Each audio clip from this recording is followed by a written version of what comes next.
ഇത് നിങ്ങളുടെ നാട്ടിൽ എന്താണ് പേര് പറയുന്നത്? ഇവിടെ ഞങ്ങൾ നിത്യവഴുതണങ്ങ എന്നാണ് പറയുന്നത്. ഇത് തോരൻ വയ്ക്കാനും മെഴുക്ക് വരട്ടാനും ഒക്കെ നല്ല ഒരു ഐറ്റമാണ്. നല്ല ഗുണമുള്ള, ഒരു വിഷവും ചേർക്കാതെ കിട്ടുന്ന ഒരു ഐറ്റമാണ്. ഇത് തോരൻ വെച്ച് കഴിച്ചാൽ ശരീരത്തിന് നല്ലതാണ്. കൊച്ചുള്ളി, വലിയ ഉള്ളി, തേങ്ങാപ്പീര എന്നിവയൊക്കെ ഇട്ട്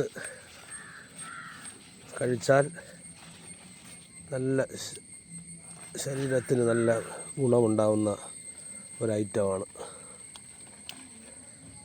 ഇവിടെ നിത്യവഴുതണങ്ങ എന്നാണ് പറയുന്നത്. നിങ്ങൾ പലയിടത്തും പല പേരായിരിക്കും. രാവിലെ പറിച്ചൊരു തോരൻ വെച്ചാൽ രാവിലെ പഴങ്കഞ്ഞി കുടിക്കാൻ നല്ലതാണ്. അപ്പം നിങ്ങളെ നാട്ടിലൊക്കെ എന്താണെന്നതിൻ്റെ പേരൊന്ന് കമൻറ്റ് ചെയ്യണം.